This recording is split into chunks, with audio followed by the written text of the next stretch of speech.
அலசல் நண்பர்களுக்கு வணக்கம்.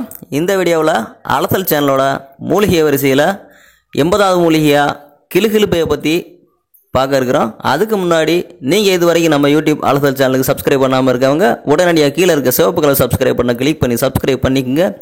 கூட ஒரு பெல் சிம்பல் வரும், அதையும் சேர்த்து கிளிக் பண்ணிங்க. நம்ம வீடியோ போட்ட உடனே உங்களுக்கு வீடியோ கிடச்சிரும். இப்போ இந்த கிளுகிளுப்பை மூலிகையை பற்றி பார்க்கலாம். இந்த கிளுகிளுப்பை மூலிகையினுடைய அறிவியல் பெரு மற்றும் குடும்பங்களை பற்றி வீடியோவில் கொடுத்துருக்கேன். தெரியாதவங்க தேவைப்படுறவங்க பார்த்துக்குங்க ரெஃபரன்ஸுக்காக. இந்த கிளுகிளுப்பை மூலிகை ஒரு வசிய மூலிகை. குறிப்பாக சொல்லணும்னா இது ஒரு மிருகவசிய மூலிகை.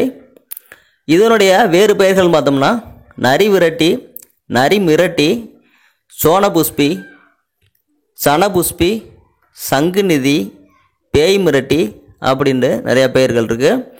இதனுடைய வகைகள் பார்த்தோம்னா இதில் வகைகள் வட்ட கிளுகிளுப்பை, வெள்ளை கிளுகிளுப்பை, ஊதா கிளுகிளுப்பை, மஞ்சள் கிளுகிளுப்பை, சிவப்பு கிளுகிளுப்பை என பல வகைகள் இருக்குது. இதில் வட்ட கிளுகிளுப்பை இந்த செடியில் இன்னொரு வகை. ஆனால் இப்போ நம்ம பார்த்துக்கிட்டு இருக்க இதே வகையை சேர்ந்தது தான் இந்த வெள்ளை, ஊதா, மஞ்சள், சிவப்பு இந்த வகையினுடைய கிளுகிளுப்பை எல்லாமே இது பார்த்திங்கன்னா பூக்களினுடைய வகைகளை மட்டும் வச்சு இது பிரிப்பது கிடையாது. அதனுடைய செடியினுடைய இலைகளுமே மாறுபடுது. ஆனால் எல்லாத்துக்குமே ஒரே ஒற்றுமை என்னென்னா இதனுடைய காய்கள் தான். இந்த கிளுகிளுப்பையை இந்த காய்களை வச்சு மட்டும்தான் அடையாளம் காண முடியும். பூக்கள் எல்லாமே வேறு வேறு நிறமாக இருக்கும். செடிகளினுடைய இலைகள் கூட மாற்றமாக இருக்கும். ஆனால் முக்கால்வாசி இதனுடைய தண்டு ஒரே மாதிரி தான் இருக்குது. இதில் இதோட இன்னொரு வகை வட்ட கிளுகிளுப்பை. இதே வகை சேர்ந்தது மற்ற நான் சொன்ன அந்த பூக்களினுடைய அந்த வகையை வச்சு பிரிக்கிறது. இதை மற்ற வகைகளை பற்றி இன்னொரு வீடியோவில் நம்ம பார்க்கலாம்.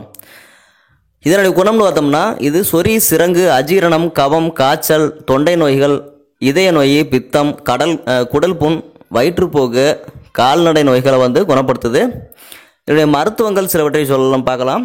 இதனுடைய இலை கஷாயம் இதனுடைய இலையை கஷாயம் வச்சு 10 மில்லி எடுத்துக்கோங்க. இலை கஷாயம் அதாவது சுருக்கமாக சொல்லணும்னா ஒரு டம்ளர் தண்ணியை கஷாயம் வச்சு ஒரு 20 இலைகளை போட்டு ஒரு 100 மில்லியில் வச்சு ஒரு 20 அல்லது 30 மில்லி நல்லா வத்த காய்ச்சிட்டு அதில் 10 மில்லி மட்டும் குடிக்கிறத எடுத்துங்க. இது கூட கொஞ்சம் சர்க்கரை சேர்த்துங்க இனிப்பு தேவைப்பட்டால். இந்த கஷாயத்தை நீங்கள் குடிச்சிட்டு வந்தீங்கன்னா மேலே நான் சொன்ன எல்லா நோய்களுமே குணமாகுது. இதனுடைய வேர் சூரணம் ஒரு 5 கிராம் எடுத்து இது கூட சுக்கு, மிளகு, திப்பிலி இது எல்லாமே 5 கிராம். அதாவது இதனுடைய வேர் சூரணம் 5 கிராம், சுக்கு, மிளகு, திப்பிலி ஒவ்வொன்றும் வகைக்கு 5 கிராம் எடுத்து கஷாயம் வச்சு குடிச்சிட்டு இலையை மஞ்சளோட சேர்த்து அரைச்சி 10 போட்டு வந்தீங்கன்னா வாத நோய்கள் சரியாகுது. சொறி, சிரங்குக்கும் இந்த 10 போடலாம், சரியாகும். வாயு தொல்லையும் இருக்காது. ஆனால் முக்கியமான ஒரு விஷயம் என்னென்னா இது வாந்தியை ஏற்படுத்தக்கூடிய மூலிகை. அதனால் கர்ப்பிணி பெண்களும் பாலூட்டும் தாய்மார்களும் குடிக்கக்கூடாது, குழந்தைகளுக்கும் கொடுக்கக்கூடாது. ரெண்டாவது இதனுடைய சாறு 10 மில்லிக்கு மேலே எடுக்கக்கூடாது. அப்படி எடுத்தால் வாந்தி அதிகமாக இந்த பிரச்சனை வரும். அதனுடைய இந்த வேர் சூர்ணம் 5 கிராமுக்கு மேலே எடுக்கக்கூடாது. இது முக்கியமான கண்டிஷன், பார்த்து பயன்படுத்துங்க.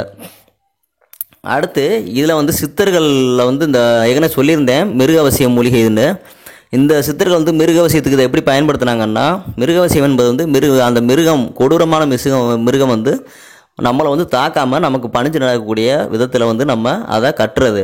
அதுக்கு தான் மிருகவசியம்னு பேர். இந்த மிருகவசியத்துக்கு ஒரு பாடல் சித்தர் பாடல் மேலே வீடியோ கொடுத்துருக்கேன். அதோட அதனுடைய விளக்கத்தை இப்போ சொல்கிறேன். இந்த கிளுகிளுப்பையை ஞாயிற்றுக்கிழமை காப்பு கட்டி ஓம் சடா சடா என 1008 உரு போடணும். போட்டு வீட்டுக்கு வந்துடணும். அதே மாதிரி அடுத்த ஞாயிற்றுக்கிழமை அந்த செடிக்கு போயிட்டு அதோட வேரை பிடுங்கி நிழலில் உலர்த்தி செம்பு தாயத்தில் அடைச்சி வச்சுக்கிட்டு பூஜையில் வச்சு ஓம் சடா சடா அப்படின்ட்டு அதே மந்திரத்தை 300 தடவை உரு போட்டு எடுத்து வலது கையில் கட்டிக்கணும். கட்டிக்கிட்டால் ஆண்களுக்கு வலது கை, பெண்களுக்கு இடது கை. வலது கையில் ஆண்கள் கட்டிக்கிட்டிங்கன்னா மிருகம் வசியமாகும். எந்த ஒரு கொடிய மிருகமும் உங்களை தாக்காது. இதனுடைய மற்ற கிளுகிளுப்பை வகைகளை வேற ஒரு வீடியோக்களில் உங்களுக்கு நான் விளக்கமாக சொல்கிறேன். இதில் நிறையா வகைகள் இருக்குது. நீங்கள் எதுவும் குழம்ப வேணாம். இந்த வீடியோவில் கிளுகிளுப்பை மூலிகையை பற்றி நமக்கு தெரிஞ்ச வரைக்கும் உங்களோட சேர்ந்து அலசலாம். மேலும் இது போன்ற பல அரிய அபூர்வமான அதிசயமான மூலிகையினுடைய அலசலோடு உங்களை சந்திக்கும் வரை உங்களிடமிருந்து விடைபெற்றுக் கொள்ளும் நான் உங்கள் நல்லசாமி. வணக்கம் நண்பர்களே, நன்றி.